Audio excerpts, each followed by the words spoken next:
Bon, faut que je m'y remette. Que je fasse un truc cool. Je crois que la soif qui m'anime depuis le début m'a laissé.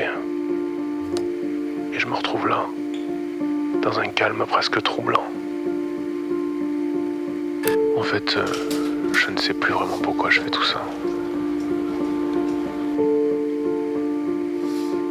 Tout ce travail ne résout rien. Et pourtant, je sens que c'est juste. Peut-être que je m'obstine justement parce que face à l'absurde, il n'y a pas de réponse.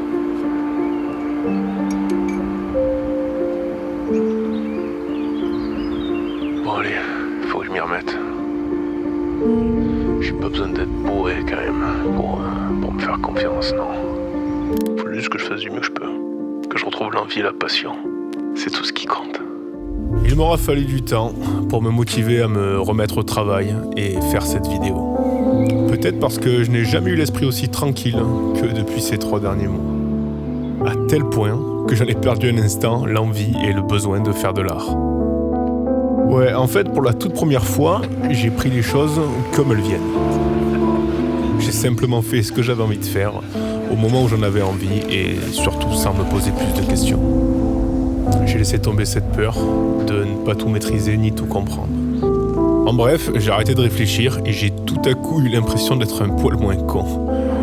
Moi qui ai toujours eu un pied dans l'imaginaire et l'autre dans l'analyse constante du monde, à la recherche d'une nouvelle vérité qui serait cette fois-ci la bonne, eh bien, je n'ai jamais été aussi pragmatique qu'en ce moment, et qu'est-ce que ça fait du bien.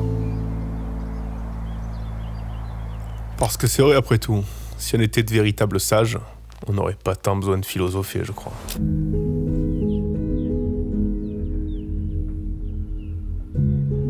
Putain, mais j'avoue, avec les peines, c'est dégueulasse.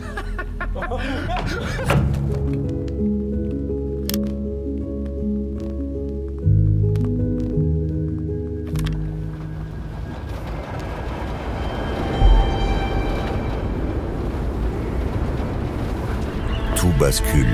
Le jour où nous nous identifions comme étant le témoin de l'histoire, plutôt que l'acteur de celle-ci.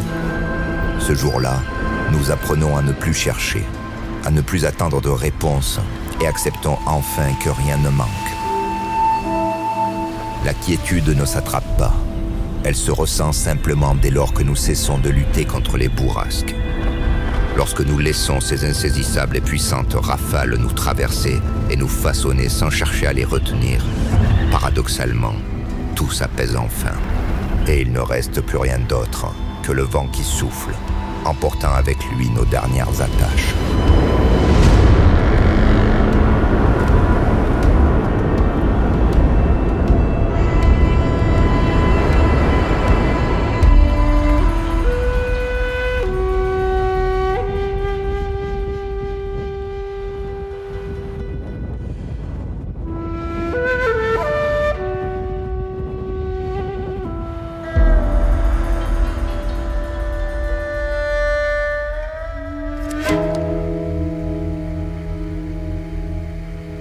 La conscience est une fin en soi.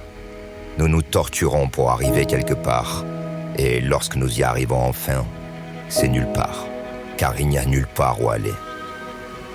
Au départ, je voulais te faire quelque chose un peu comme ça. Bien écrit, romancé, avec cette voix-là.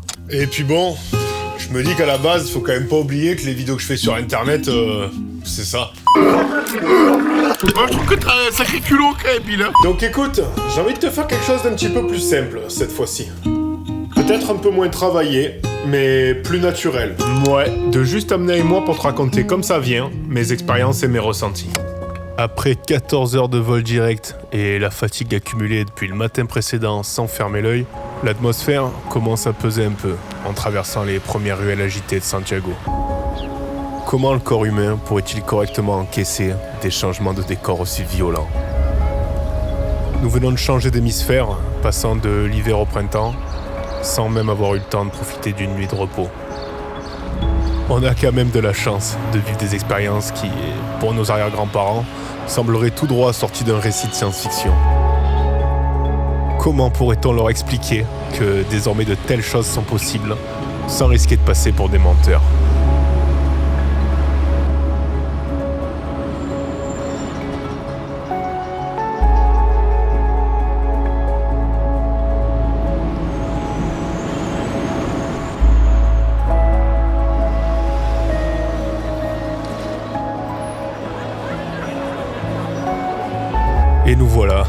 soudainement plongé, presque sous les tropiques, au beau milieu de cette gigantesque métropole d'Amérique du Sud.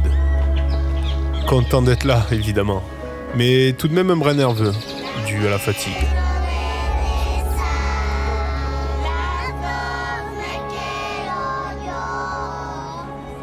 Et nous traversons ainsi la ville, pensifs, avec nos gros sacs sur le dos, jusqu'à ce que mon grand frère brise un silence et allège un peu l'ambiance avec cette phrase.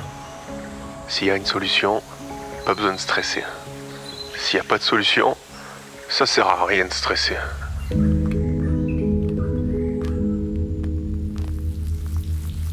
Je me souviens que ça m'a fait un bien fou de l'entendre dire ça avec son air intrépide. Comme si en un instant, cette piqûre de rappel venait me sauver de la noyade en chassant tous les problèmes de mon esprit.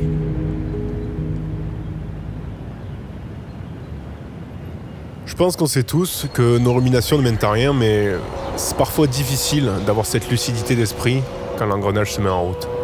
Heureusement, il suffit bien souvent d'un tout petit déclencheur pour retrouver notre clarté mentale.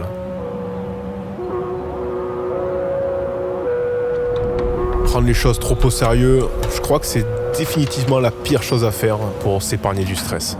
Heureusement, dans la famille, on a l'habitude de savoir rire de tout.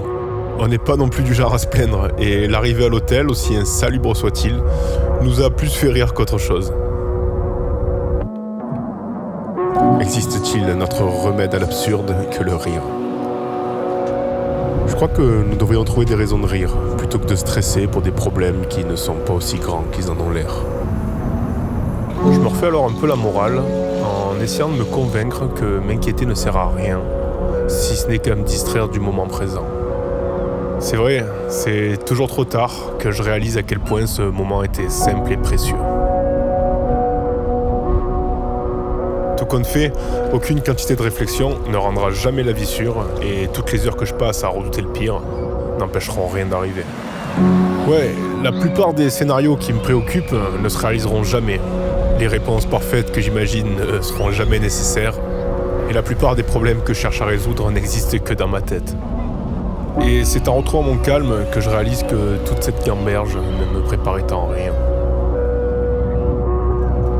Au contraire, elle me maintenait prisonnier d'une sorte d'impasse.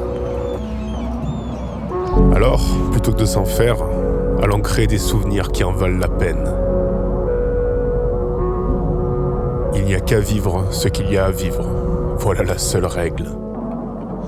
Et voilà, enfin, on arrive à Puerto Natal, donc l'endroit quasiment le plus au sud de la planète, si on compte pas l'Antarctique. Le voyage, il nous a quand même mis un bon coup franc, parce qu'on a pris 14 heures de vol pour arriver à Santiago, donc la capitale du Chili. Et ensuite, un vol intérieur qui nous a amené jusqu'ici, qui a duré environ 4 heures. Donc aujourd'hui, on a pris une bonne journée de repos, on va attaquer demain. Ça ressemble un peu aux fjords, ça ressemble à des fjords, sauf que ça parle espagnol, donc c'est assez original, ça surprend un peu au début. Ici c'est le printemps, je pense équivalent à peu près à fin avril, début mai chez nous, en sachant qu'en fait on est le 10 novembre, donc dehors il fait pas mal froid, il y a du vent, il y a de la neige partout, on est derrière. On a prévu quand même de se faire un peu des nuits en tente, on va voir ce que ça donne, parce que ça gèle un peu les couilles. Voilà, j'ai très hâte de commencer, en tout cas c'est hyper paisible ici, on se sent très très bien, ça promet grave.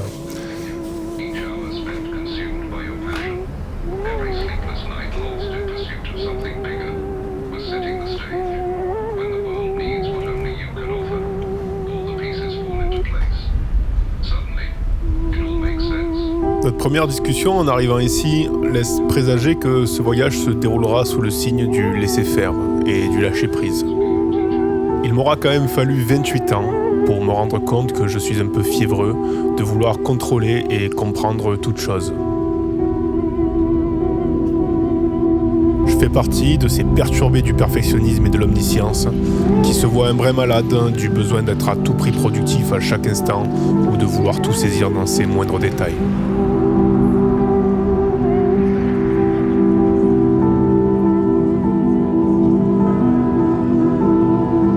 En somme, une sorte de syndrome d'insatisfaction permanente qui, à la longue, finit par tirer un peu sur la corde.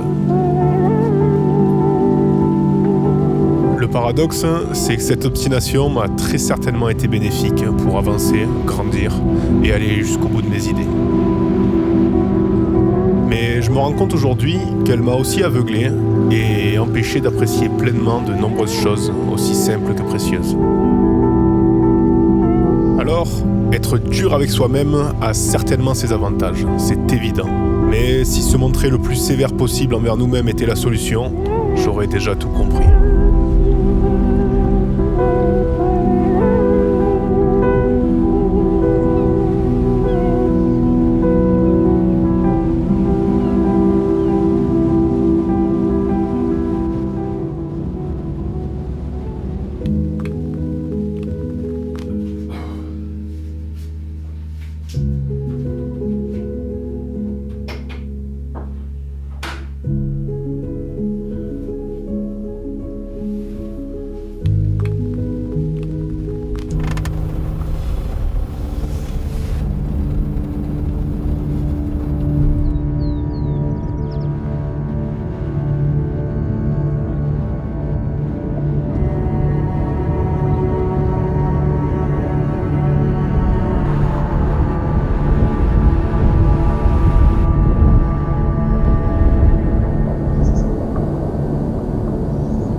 Bon, et ben voilà.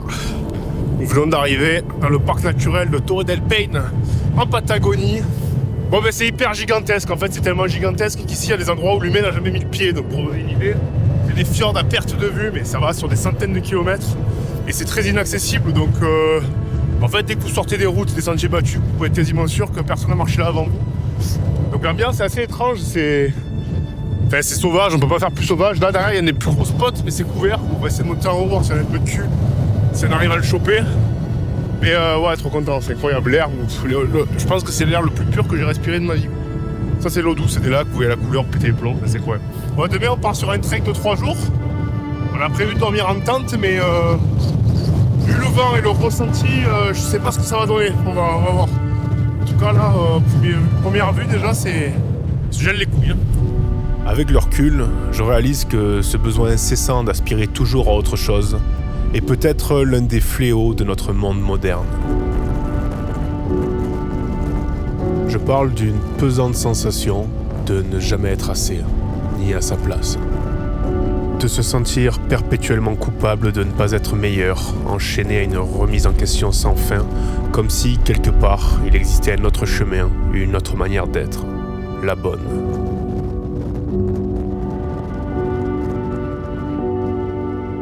Je ne sais pas exactement comment nommer ni décrire ce sentiment.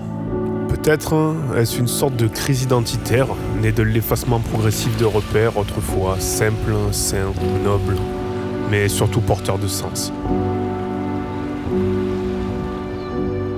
Alors, nous nous retrouvons là, anxieux, incapables de nourrir cette insatiable faim de réponse. J'ai comme l'impression que c'est un vilain ressenti largement partagé par la nouvelle génération.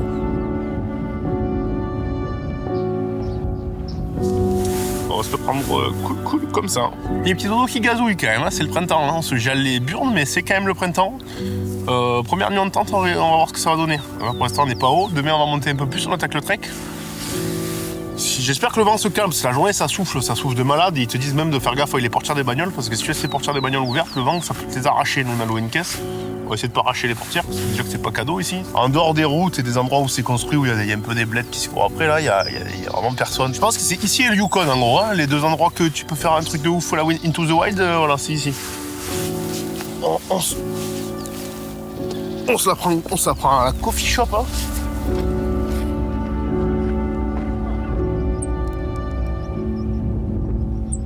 C'est vrai que l'ère des réseaux sociaux n'est pas vraiment là pour nous aider à nous apaiser. Je m'aperçois que je me retrouve exposé à des choses que je n'ai pas choisi de voir et à des tendances qui me dictent comment vivre.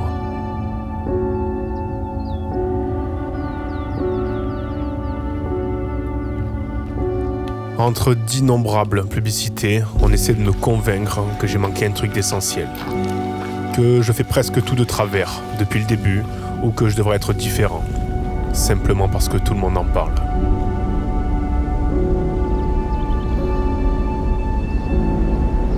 D'ailleurs, on me dit tout et son contraire. On m'impose des opinions comme si penser différemment était une faute. On dirait que donner son avis sur Internet est aujourd'hui la meilleure manière de se prouver qu'on existe.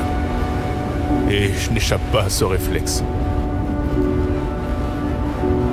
Je crois que l'ère du numérique agit comme une sorte de machine à broyer le calme et elle est en train de tuer insidieusement notre paix intérieure. Ouais, je commence à sentir que cette surinformation incessante est toxique et qu'il serait peut-être sage de couper le réseau un moment. Ouais, c'est l'air le plus pur que j'ai respiré dans ma vie, c'est incroyable. En fait, je pense que c'est le même air qu'il pouvait respirer ici il y a 100 000 ans, il n'y a rien qui a bougé, l'air il est... Ces derniers temps, il n'y a rien de plus apaisant pour moi que de laisser un peu le téléphone dans le tiroir. Après tout, je n'ai pas à être disponible à chaque instant. Je n'ai pas non plus besoin de connaître la vie de tout le monde, ni la vie de chacun. Trop d'écrans, trop de bruit, trop de tout, et plus assez de soi.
Voilà, fin de la première journée de rando, elle a un peu piqué. Quasiment 35 km avec les sacs, nos sacs ils font à peu près 12-15 kg parce que là on a 3 jours de bouffe à l'intérieur plus les tentes et tout. Donc là ça tire un peu dans les jambes, mais on est hyper content. On a eu pas mal de chance parce qu'on a eu la visibilité en haut, c'est pas tous les jours qu'il y a de la visibilité comme ça, on a vraiment eu des bonnes lights et tout, donc c'était cool. Et, on a même vu un puma cet après-midi. Il est passé assez rapidement, j'ai pas trop le temps de le filmer, mais il y a un puma qui nous est passé devant, enfin c'est... Mais là ça fracassait quand même la première journée là, de 30 bornes. Plus le sac, plus le dénivelé, le soir tu ne dis plus un mot. Et là c'est le meilleur moment là. Si tu connais pas, je te souhaite d'essayer de faire du trek. Ou au moins un effort physique long et intense d'endurance, parce que le soir quand tu arrives et que tu es fracassé, le cerveau c'est le calme. Il n'y a plus rien plus de bruit. C'est une sensation de paix là, c'est trop bien, t'as juste envie de manger, te foutre au lit, il y a tout qui a du sens là tout à coup. Tu te poses plus des questions bizarres de ce que tu vas faire demain, pourquoi un tel il est pas content, pourquoi t'as le frigo qui est en panne, là t'as plus de problèmes dans ta vie là. Tu manges, tu te couches, position magasin, tu fermes les Velux, tu prends une espèce de kermesse le soir au cerveau, t'as plus rien qui fonctionne, c'est l'apaisement total, c'est trop bien. Et position magasin, plus de son, plus d'image. Hein. Super. Voilà, ce matin, c'est réveil, la gueule sous la flotte. Hein. Il y avait des rafales de vent cette nuit, je sais pas comment ça soufflait, la tente, j'ai cru qu'elle allait s'envoler. Du coup, on n'a pas trop dormi, on se lève trempé, la gueule sous l'eau. Mais ça fait partie du jeu aussi. Sur le moment, c'est un peu difficile, mais après, quand tu y repenses, c'est toujours un bon moment, en fait.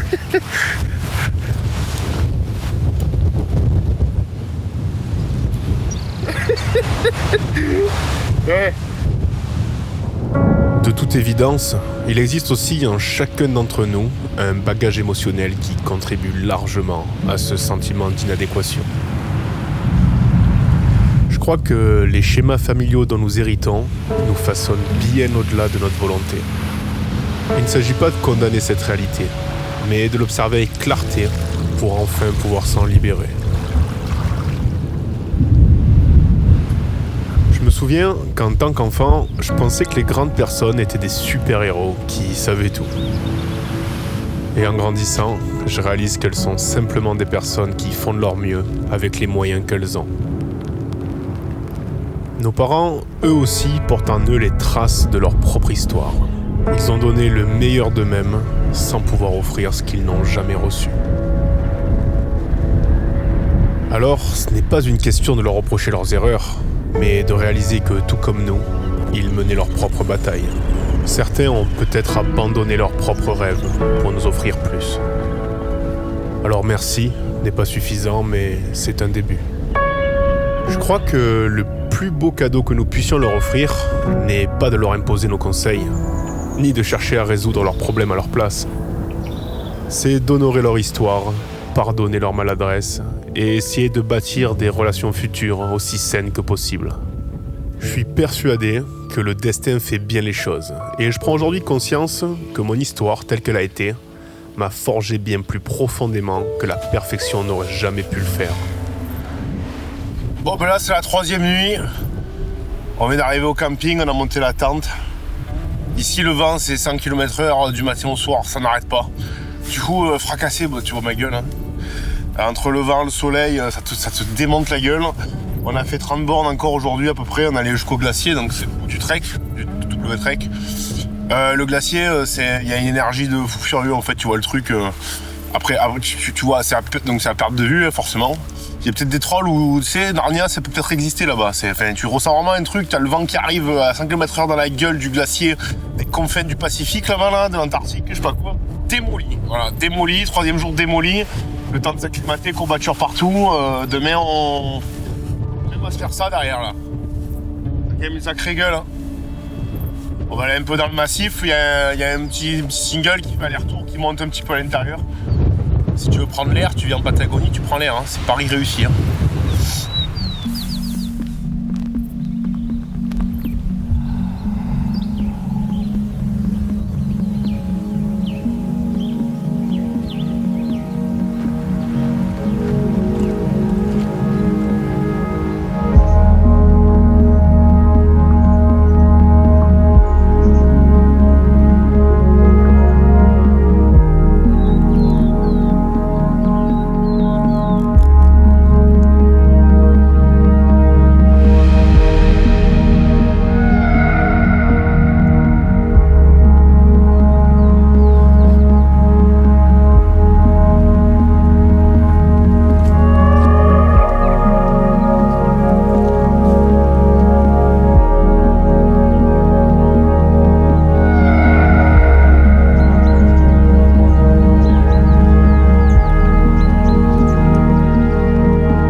On est de retour du W-Trek. Et donc en fait, on a traversé tout le massif de derrière, de part en part. Et en réalité, la douille, là où on s'est un peu fait loger dans le cul, c'est que nous, on pensait que tu te garais au départ, que en 3 jours, tu rentrais dans chaque vallée, donc tu traversais tout le massif, et tu devais retourner au point de départ. Tout ça sous 3 jours, parce que le trek est donné pour 3 jours. Et en réalité, non. En réalité, les mecs, ce qu'ils font, c'est qu'ils traversent, ils prennent le bateau et ils reviennent en bateau. Et donc nous, en fait, vu qu'on n'avait pas eu cette info-là, ben, on s'est fait le truc aller-retour en 3 jours. Donc on a marché le double, on s'est fait plus de 30 bornes tous les jours, donc un peu fracassé. Ça se voit ma gueule, hein. Regardez la gueule que je me pose. Je vois l'œil qui s'est infecté un peu, ça gonfle au niveau de la paupière, je vois que dalle et ça me brûle. Donc voilà, mais ça fait partie du jeu, en espérant que ça passe comme c'est début. Hein. Puis voilà quoi.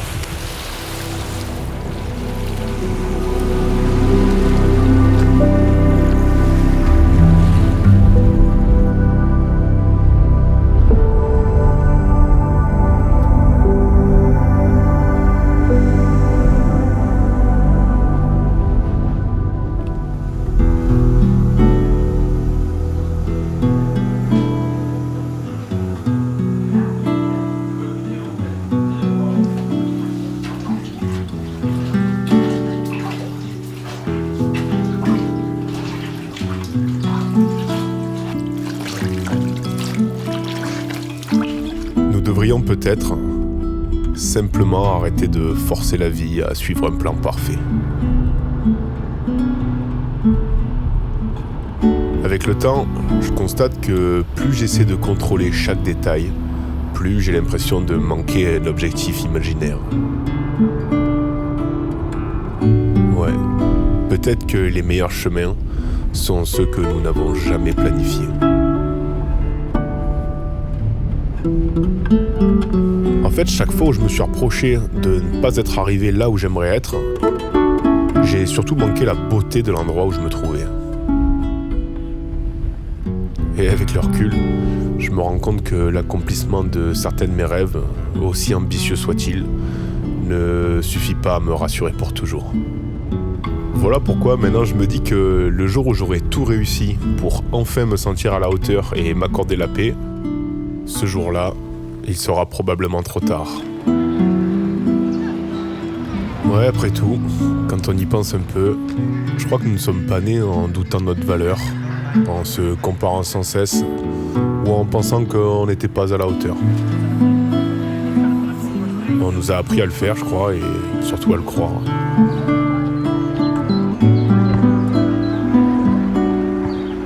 Et dans cette logique, peut-être que nous n'avons jamais été incomplets, et qu'il n'est pas nécessaire d'être productif à tout prix pour faire quelque chose de sa journée.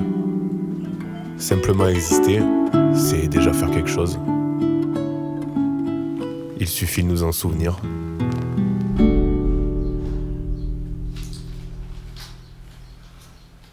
Je crois que je t'ai jamais raconté comment toute cette histoire a commencé.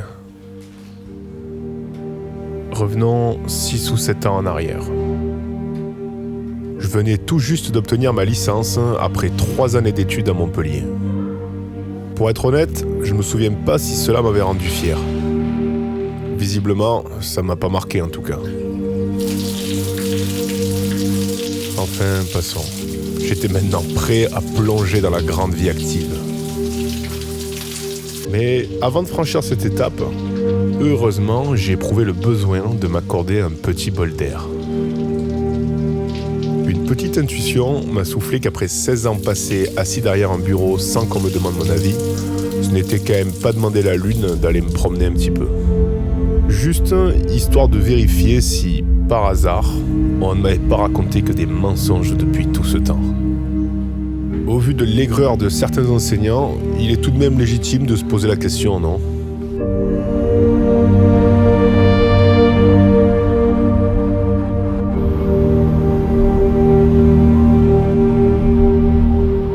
En fait, la scolarité est un endroit qui m'a semblé assez malsain, où l'on nous notait, nous comparait, et cherchait à lisser nos moindres différences. Pas étonnant, après ça, qu'on garde une fâcheuse tendance à peser notre valeur en fonction de critères mal choisis. Et si on partait à pied de la maison et qu'on marchait vers le nord le plus longtemps possible ? En ne prévoyant rien, il pourra se passer que l'inattendu. Et voilà comment mon frère et moi sommes partis à pied du portail de la maison de nos parents, sac sur le dos pour traverser des pays tout entiers, dans l'espoir de trouver des raisons de vivre plus palpitantes que l'obtention d'un CDI. Et depuis ce jour, nous n'avons plus cessé de parcourir les montagnes du monde, avec pour seul but de vivre des moments simples et vrais, et de créer des souvenirs que nous ne regretterons jamais. D'ailleurs, aujourd'hui, je prends pleinement conscience de la chance que ça représente d'avoir des frères ou des sœurs qui sont aussi nos meilleurs amis. Pour ma part, mes grands frères sont certainement les seuls à connaître ma vraie histoire, pas seulement celle que je te raconte. Ouais, ils ont grandi dans le même monde que moi, avec les mêmes références, les mêmes souvenirs, les mêmes blessures. Voilà pourquoi nous partageons des fous rires que personne d'autre ne pourrait saisir. Et quand ça va pas trop, souvent il n'y a même pas besoin de parler pour se comprendre. Je crois que avoir un frère ou une sœur qui est aussi son ami, c'est sans doute l'une des choses les plus précieuses dans ce monde.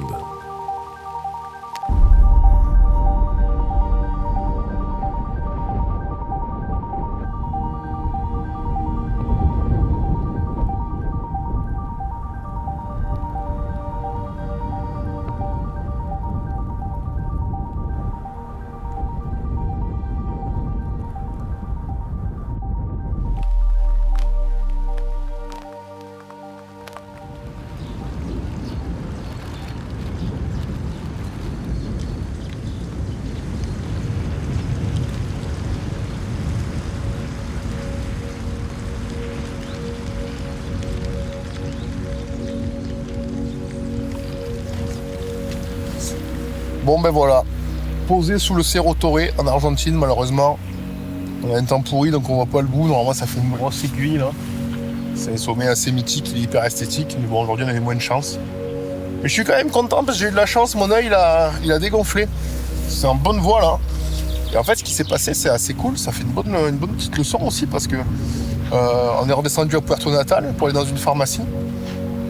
Et la femme qui m'a reçu, elle m'a dit ouais viens avec moi et tout, on va montrer ton œil. Elle m'a mené dans un garage derrière la pharmacie où il y avait un vieux monsieur qui montait un sapin de Noël.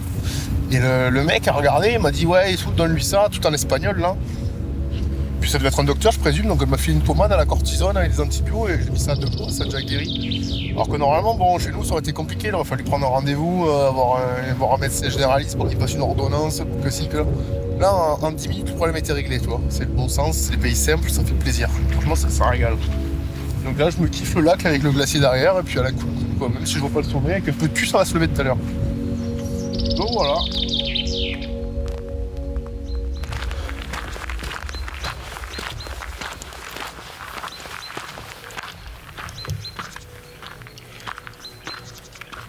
Il se pourrait que ce soit bien plus simple que nous le croyons. Il n'y a pas besoin de trouver un sens ou une logique à toute chose. Il n'est pas nécessaire d'avoir lu, compris et retenu tous les livres non plus. Je crois que la solution n'est pas d'ajouter davantage pour combler le vide. C'est peut-être simplement d'embrasser le vide lui-même.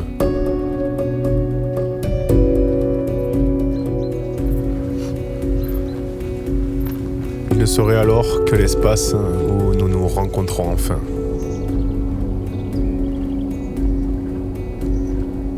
Et si l'harmonie ne naissait pas du contrôle absolu, mais plutôt de l'abandon face à l'irrationnel? La vraie guérison commence peut-être le jour où l'on cesse de chercher remède à l'absurdité de notre existence et qu'on choisit de l'habiter simplement, telle qu'elle est, avec compassion.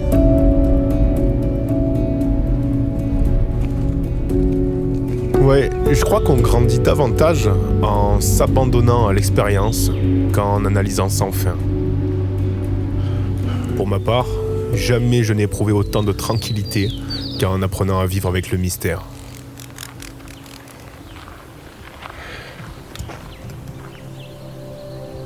Il est important de bien comprendre que accepter ou lâcher prise n'est en rien un acte de faiblesse.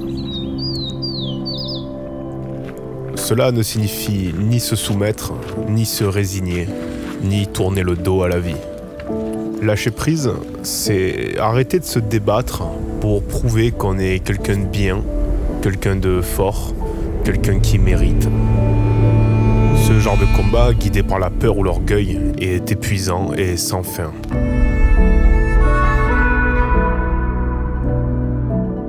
Et lorsque nous arrêtons de gaspiller toute cette énergie, il nous reste alors la force nécessaire pour choisir l'amour plutôt que la rivalité. Reconnaître ses vulnérabilités et l'étendue de tout ce que nous ignorons ouvre la voie à la compassion.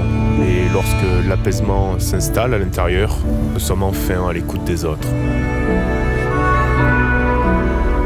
Mais renoncer au contrôle ne veut pas dire s'oublier pour autant. C'est simplement cultiver un amour-propre sain et sincère pour être en capacité de semer la bienveillance autour de soi.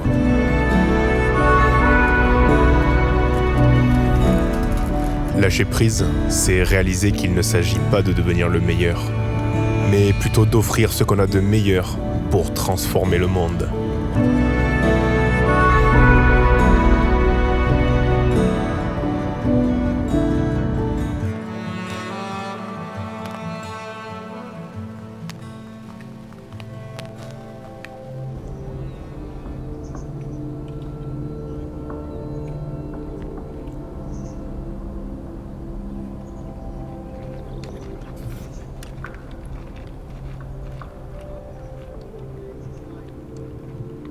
Aujourd'hui, les plus grandes personnes à mes yeux ne sont pas celles qui sont les plus célèbres, les plus admirées ou les plus riches, ni celles qui affichent fièrement une réussite sans faille. Aujourd'hui, les plus grandes personnes à mes yeux sont celles qui, discrètement, illuminent le monde autour d'elles par une présence toujours joyeuse et un optimisme inébranlable. Celles qui traversent les difficultés sans faire de bruit, sans jamais se lamenter. Celles-là ont compris que donner est beaucoup plus puissant que de recevoir et que la force d'aimer dépasse 1 millier de fois le désir d'être aimé.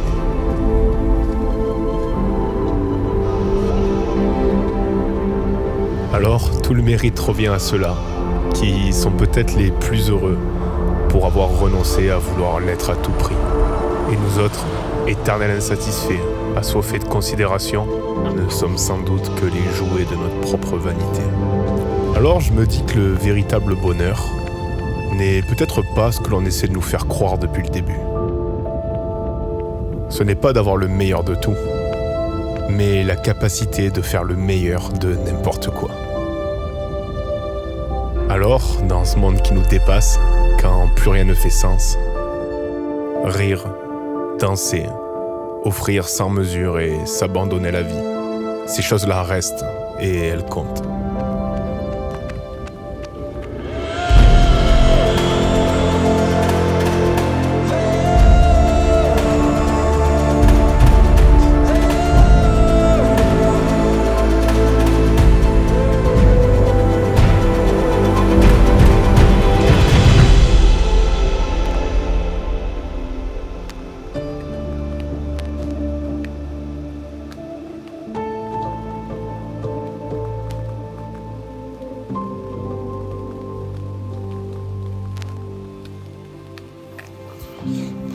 Oh putain, bon, les gars, on va prendre un petit moment là, parce que j'ai envie de vous parler, moi, à la fin de ce docu. J'ai pas mal de petits trucs à vous raconter. Déjà, j'aimerais remercier chaleureusement, les gars, tous ceux qui m'ont soutenu de ouf sur la dernière vidéo. Au revoir et merci Coco Bongo, parce que, putain, même, sache que si tu fais partie de ceux-là, mec, c'est grâce à des mecs comme toi que j'ai pu aujourd'hui continuer à faire ce que j'aime le plus et te sortir cette vidéo. Donc, merci du fond du cœur. Si t'as kiffé aussi celle-ci, qu'elle t'a fait du bien, que t'as passé un bon moment, que t'as apaisé peut-être, tu peux me soutenir de la même façon. Il y a toujours mon site internet en description juste dessous. Tu peux me faire un petit don. Tu peux commander un tirage. Sache que j'en ai rajouté plein de nouveaux. C'est une section de photos que je trouvais cool, que j'ai fait durant mes voyages. Elles sont en très haute résolution. Tu les prends, tu les placardes au mur. Et moi, ça m'encourage de ouf. Donc ça régale. Un petit mot aussi, pour vous dire merci pour tous vos messages hyper bienveillants que je reçois. Sachez que les gars, que je les lis, que je vous vois, même si je peux pas prendre le temps de répondre à tout le monde. En tout cas, ça me fait beaucoup de bien de lire vos témoignages. Donc pour ça, merci. Et ça m'a bien fait comprendre qu'il y en a quand même pas mal d'entre vous à qui ça manque beaucoup de voir plus régulièrement ma vilaine gueule derrière vos écrans. Et je peux comprendre qu'avec ce style de film un peu docu, là, on perd l'aspect spontané qu'on adorait Coco Bongo, où on s'en battait les couilles, tu vois. Et moi, j'ai envie de renouer un peu avec ce truc-là, pour les plus impliqués d'entre vous. Donc c'est pourquoi, les gars, j'ai créé une page Patreon. C'est une troisième manière de me soutenir aussi, si vous kiffez mon travail. Et sur cette page Patreon, j'ai envie de vous partager un peu les coulisses de tout ce qui se passe pour moi actuellement et aborder tout un tas de trucs que je pourrais jamais faire entrer dans ce format de film docu sur YouTube, là, que j'ai envie quand même de continuer pour les autres gratuitement à proposer sur YouTube. Et là, sur Patreon, les gars, on va parler un petit peu comme ça, entre potes, sans montage, sans musique, à la bas les couilles, de tout un tas de trucs. Moi, j'ai envie de vous raconter des anecdotes, des histoires, des trucs vécus, des trucs que j'ai appris sur le tas, vous partager des skills photo, vidéo, par exemple. Ça peut être des skills de voyage, comment je fais mes treks, comment je fais mes sacs, des trucs artistique, lifestyle, on pourra parler de n'importe quoi. J'ai fait des rubriques exprès, vu qu'on sera moins, moi je pourrais vous répondre.